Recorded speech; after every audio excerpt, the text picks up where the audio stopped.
No, yo quería decir como introducción que yo me resistí hasta principios del año 2020 a tratar con una psicóloga o un psicólogo. Tuve dos experiencias previas que no fueron muy Mm. gratas. Yo creo que más que nada por mi...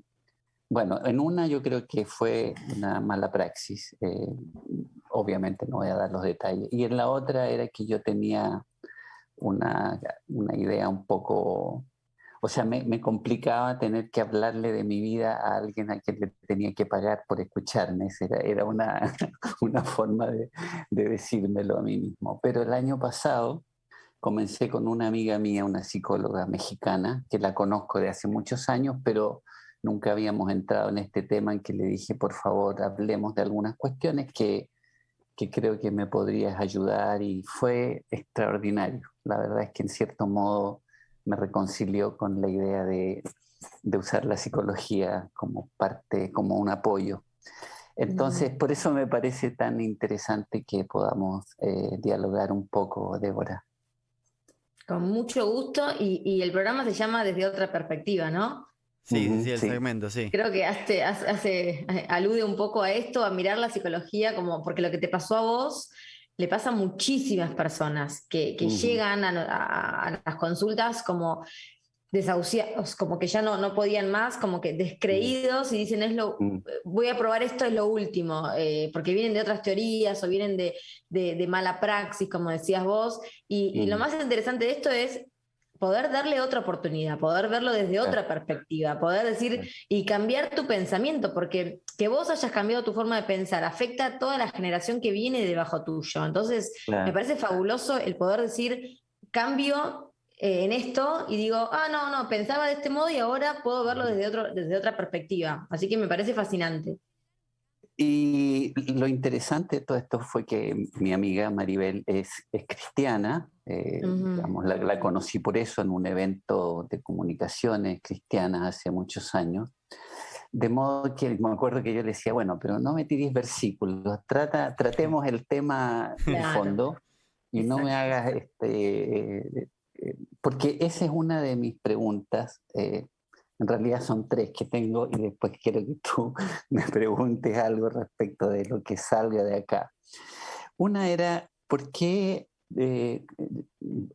tus padres al principio se resistían de que estudiaras psicología y después te apoyaron? Y la pregunta es, ¿ellos se resignaron a que estudiaras psicología o tú los convenciste o se convencieron ellos por sí mismos? ¿Cómo fue el proceso, digamos, con tus papás? Mira, comenzó un poco parecido a lo que vos dijiste recién. Tenían un concepto de la psicología equivocado.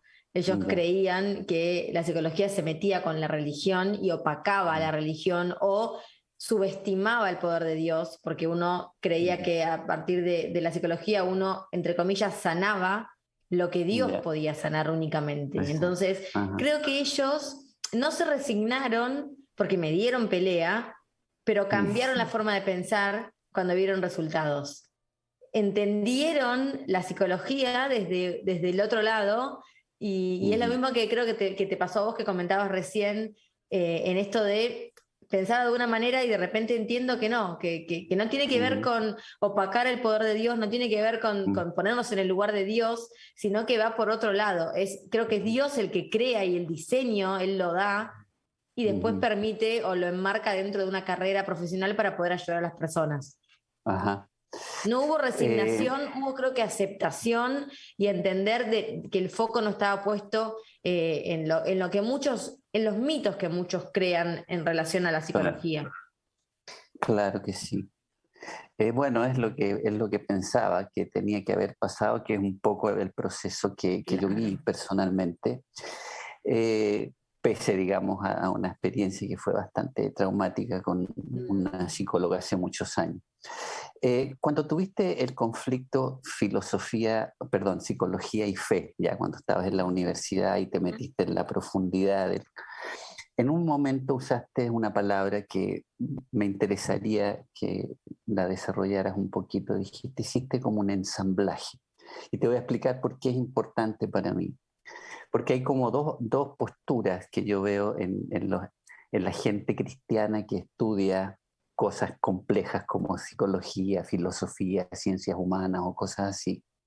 Uno es que separan las dos cosas completamente, hacen una dicotomía completa entre su carrera y su profesión y su vida cristiana, o sea, las mantienen completamente separadas, cosa que creo que es difícil hacer en psicología porque te tratas con el alma o con el ser interior y todo eso.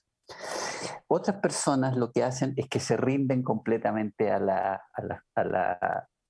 digamos, a la ideología, no es la palabra, a la cosmovisión de la profesión y abandonan o descartan la fe como participante en el proceso. Y otros, a la inversa, se mantienen en su posición cristiana y entonces te llenan de versículos las cosas y todo eso. Entonces, ¿cómo haces, cómo hiciste tú para... Porque el problema es que cuando haces una síntesis entre una disciplina humana, vamos a decir, y la Biblia, la historia ha demostrado que siempre la Biblia pierde en esa síntesis y gana la disciplina humana.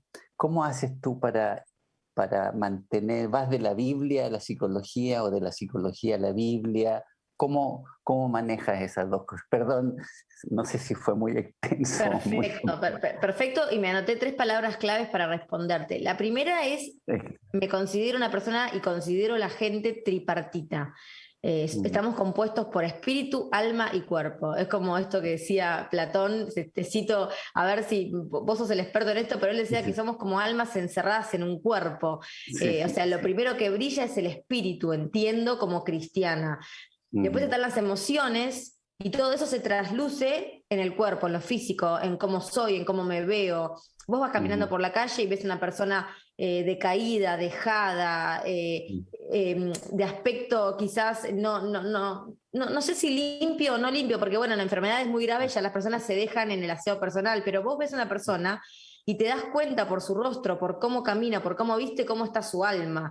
Entonces, claro. Y no tiene que ver con el poder adquisitivo, porque yo vivo en un barrio de alto poder adquisitivo y veo mujeres con carteras Chanel, con carteras Gucci, que vos les ves un poquito los ojos y están destruidas por adentro. O sea, no tiene que ver con lo que uno se pone, sino con lo que hay adentro que sale para afuera. Entonces, al yo tener esa visión de ser tripartita y de ver a las personas así, no tengo que ni subdividirme, ni tratar de ver en dónde me paro, sino yo me considero en forma completa.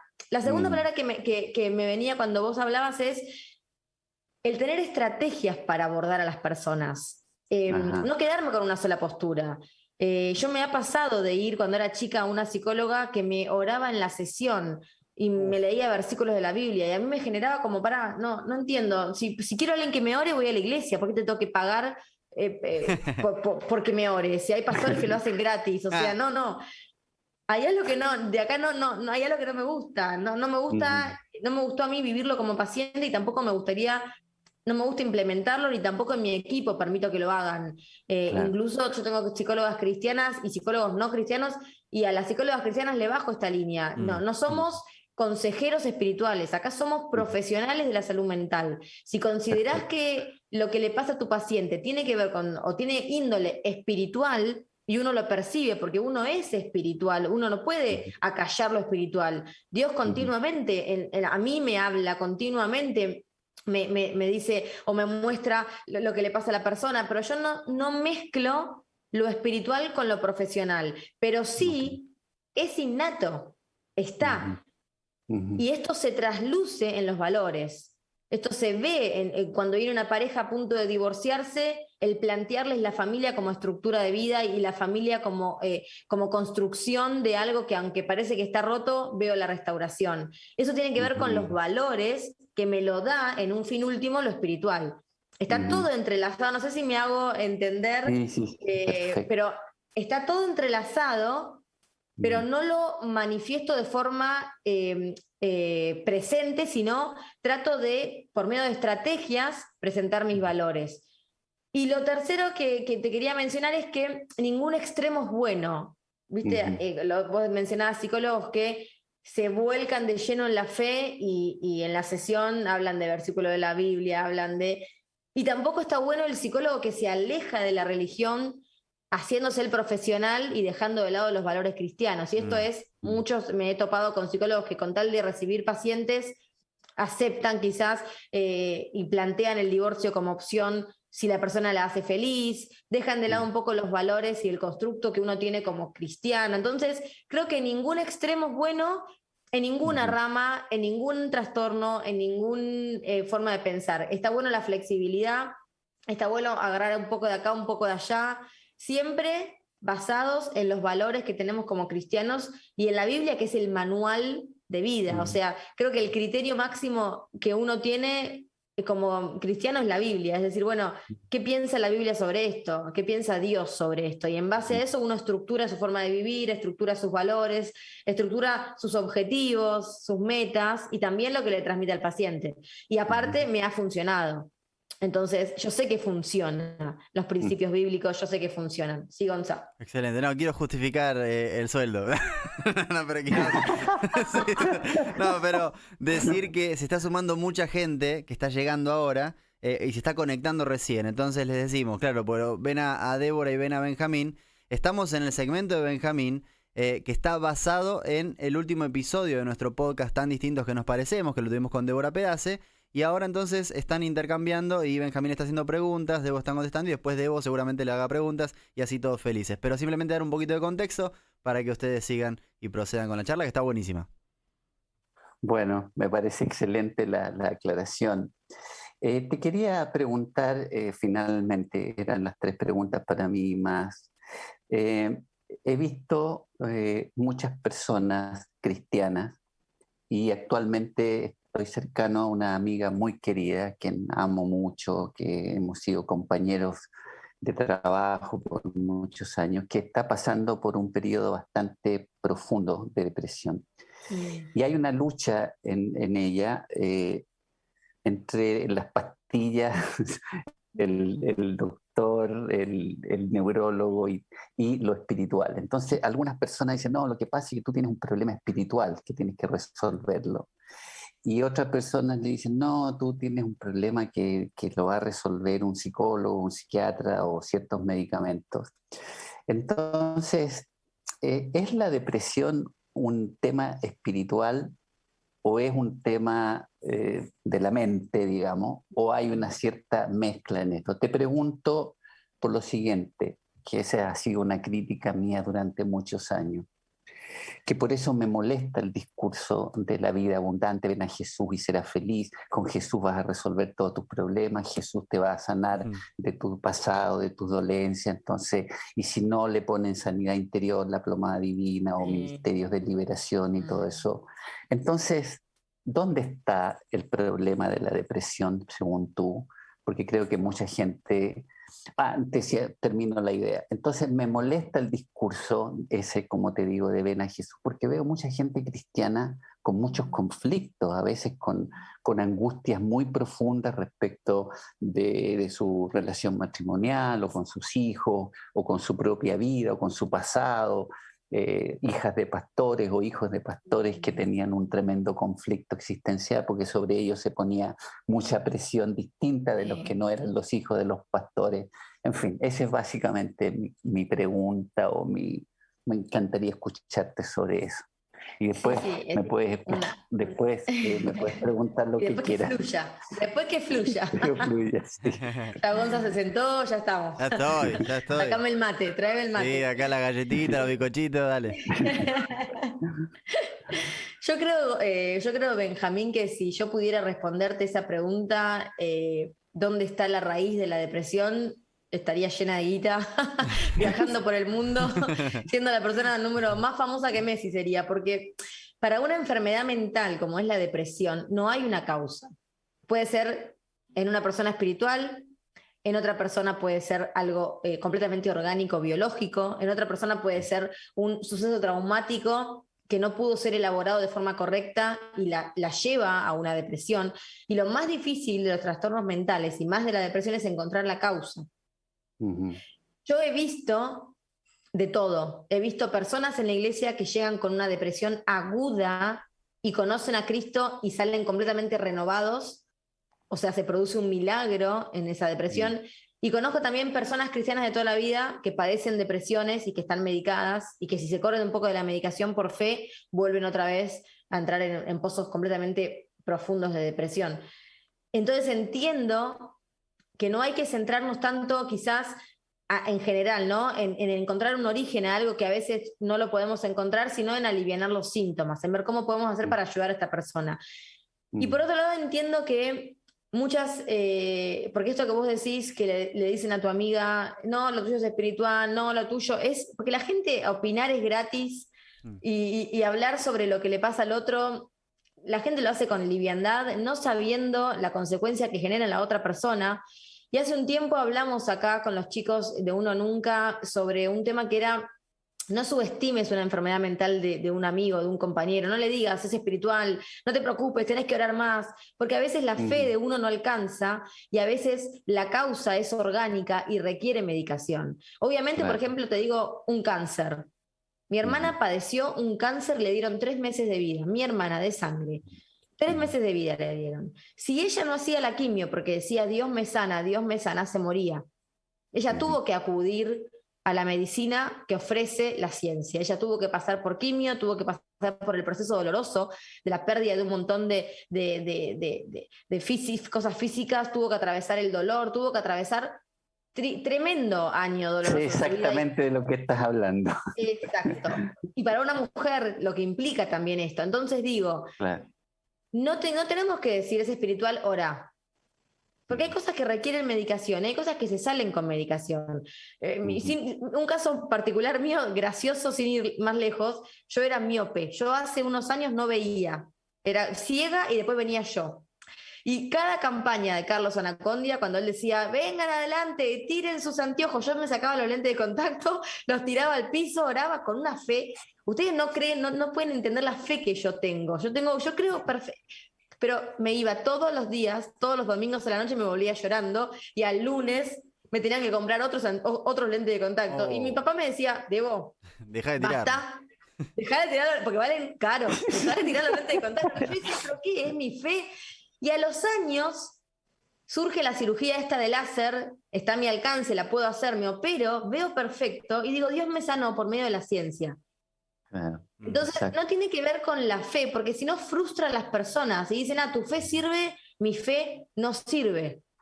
Entonces yo no lo pondría en el lugar de esto de que la iglesia muchas veces o la institución vende, como decías vos, Jesús, todo se puede, porque a veces hay una voluntad que es divina, que es perfecta, que no la llegamos a comprender y que nos obliga a pasar por un valle de muerte, un valle de dolor, un valle oscuro, que nos hace mejores personas, que nos transforma y que nos pule. Y también sé que las personas son pulidas en lo malo mucho más que en lo bueno. Entonces, a veces agradezcamos las pruebas, pasemos por ese valle, sabiendo que al lado nuestro hay alguien que nos protege. Y eso eso no es negociable. Había una serie coreana que vi hace un tiempo que la empecé a ver porque el título me encantaba. Era It's okay not to be okay. O sea, está bien no estar bien. Y a veces noto cierta prejuicio o juicios sobre cristianos o cristianas que están pasando por periodos así. Y como que los presionan un poco, sí. Que tienen que orar más, que tienen que salir. Yo te quería preguntar, al final yo te estoy haciendo todas las preguntas. ¿Hay algún momento en que una persona en un estado de angustia, depresión, pueda tomar una decisión consciente de decir, hay un salmo que no lo recuerdo ahora, pero viene mostrando un montón de angustia, de dolor y de mala onda, vamos a decir, y de repente el salmista dice, es como que para y dice, dije, enfermedad mía es esta, voy a mirar a Dios y todas las cosas que él ha hecho. El 55, es el salmo más triste de David, donde él muestra un ataque de pánico propio. Si estás hablando de ese, creo que sí sé cuál es. Bueno, Sabe mira, todo, la saca los licenciada pelos, sabe todo. No, porque lo me uso mucho encanta. ese salmo, porque es muy llamativo como él dice, y yo me siento morir, mi alma está desgarrada, yo me siento morir, pero el silencio ese invoqué al Señor como que un Claro. momento de lucidez, ¿no? Es Es difícil. decir, hay un momento en que alguien puede pararse sobre sus pies y decir, no, no, no, voy a salir de esto, sea con los medicamentos o lo que sea, pero hay un clic que se puede Ujú. producir dentro de uno o, o está fuera del alcance de la persona, es lo que a veces me angustia. Para mí tiene que ver con los rasgos de personalidad, con la capacidad de resiliencia de la persona, porque hay muchas personas que sí hacen ese clic y dicen, Ujú, voy a salir, y se paran ujú, sobre eso y caminan. Y después es un ujú, aprendizaje diario. Otro salmo muy lindo es el 103, cuando dice, bendice alma mía al Señor. Uno obliga a sus emociones a regularse, uno obliga a su conducta a regularse. Pero hay personas que no pueden y que sí o sí requieren de un otro que los saque, que les saque la mano de donde están y los empuje para afuera. Creo que tiene que ujú, ver no con la patología en sí, sino con los estilos de personalidad de cada persona. Hay personas que salen adelante y que les pasan un montón de situaciones y los tiran y se siguen parando y siguen caminando y siguen enfocados. Y hay otras que les pasa un vientito mínimo que viene y ya está, se terminó el mundo. Tiene que ver con la capacidad de cada uno de resolver conflictos, de ser resiliente, de enfrentar las situaciones, ujú, ¿no? Tiene que ver un poco con eso. Mañana vamos a hablar sobre el síndrome de Peter Pan, que tiene mucho que ver con esto, con el no hacerme cargo de lo que me pasa, el Mm. vivir en una ujú, inmadurez eterna, estos ujú, adultos que nunca son responsables ni de lo que les pasa. Entonces, ujú. cualquier vientito, cualquier marea que los desacomoda un poco, los tira, los deja muy, muy abajo y se mantienen en esa tristeza, en ese desgano. Y capaz que vos decís, pero pará, a mí me pasaron el triple de cosas que te pasó a vos. No sé si les ha pasado de Sí, juntarse con gente así que decís, pará, Sí. por esto estás así. sí, se te Y rompió la son los heladera recursos que nada la persona más. que se ahogan en un vaso de agua, que no, que no pueden, y son los recursos que, con los que cuenta la persona, no cuenta con más recursos para enfrentar eso, no puede. Ujú. Bueno, en realidad eran esas mis preguntas. No sé si tienes alguna para mí.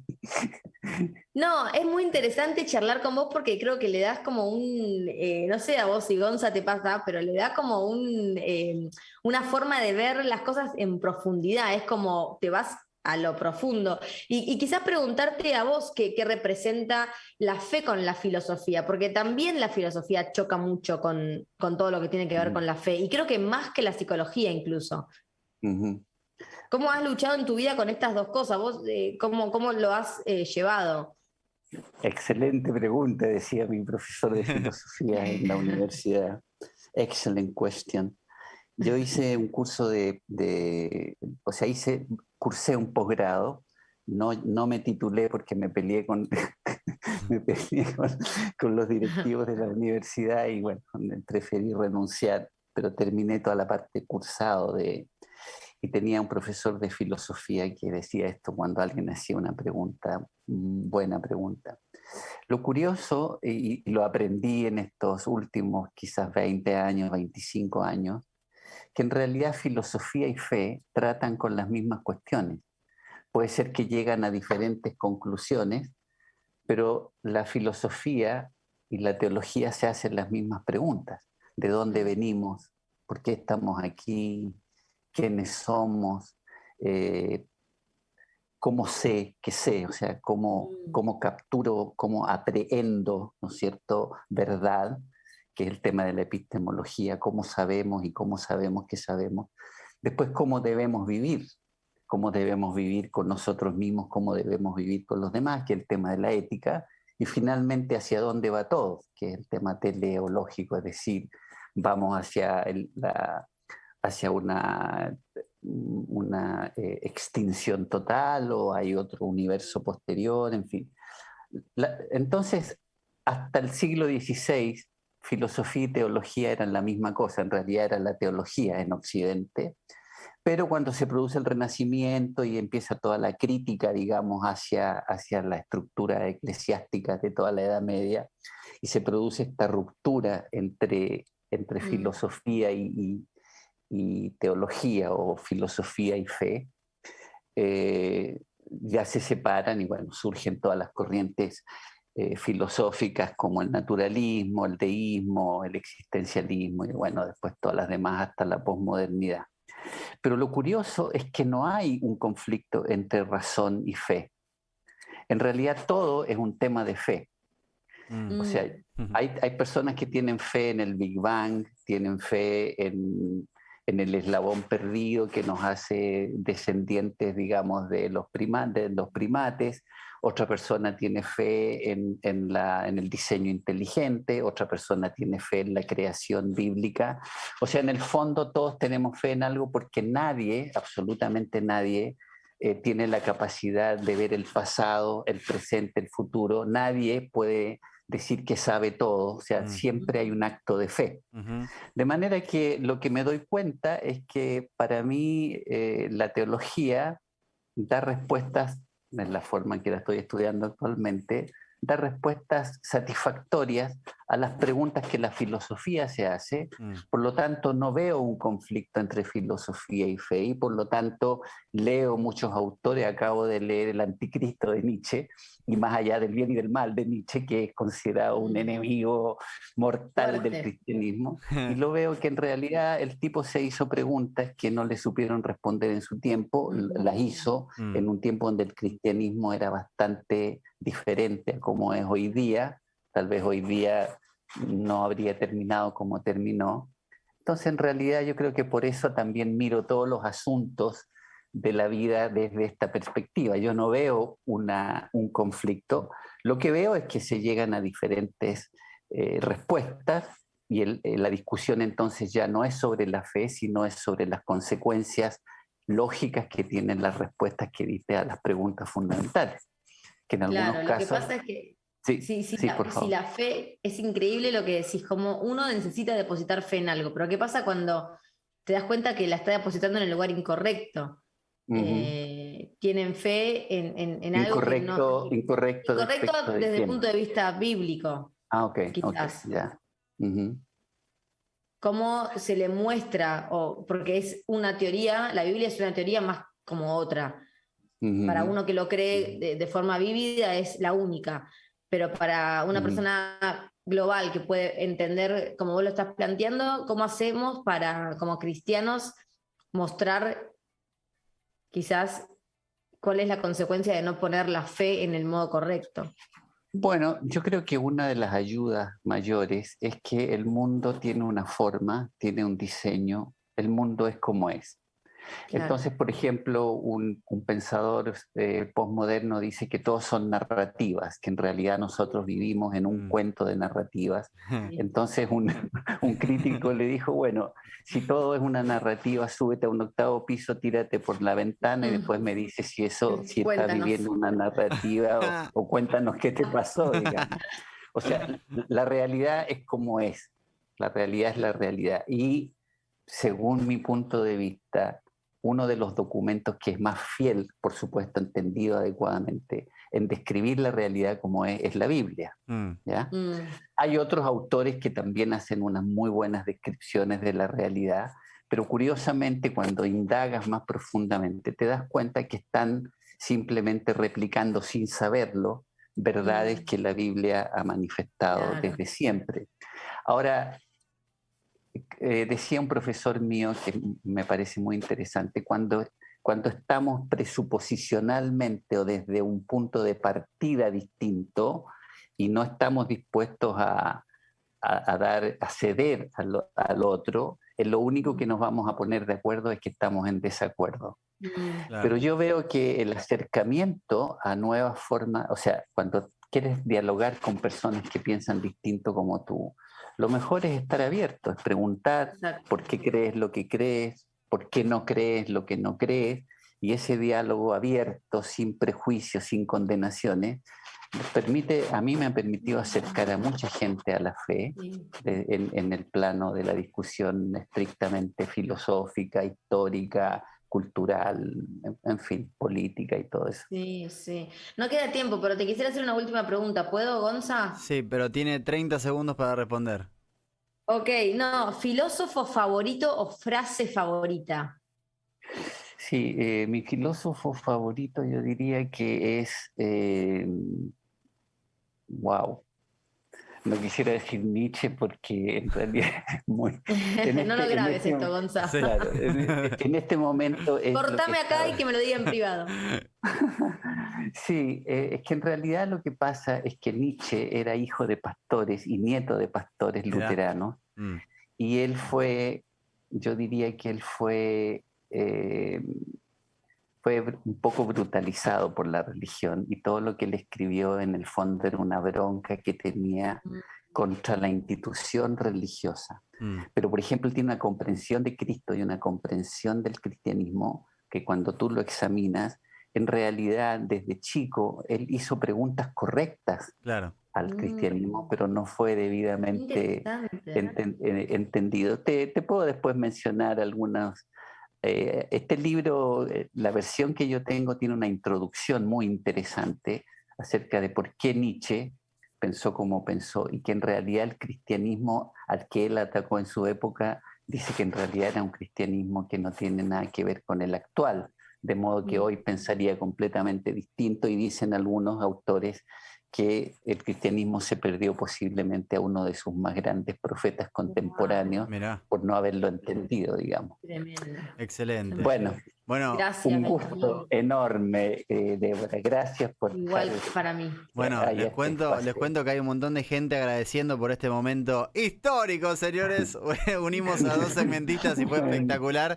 Así que les agradezco mucho. Gracias. Agradecemos a toda la audiencia, a toda la tropa que estuvo ahí prendido. Después lo van a poder ver en las plataformas de CBC La Voz.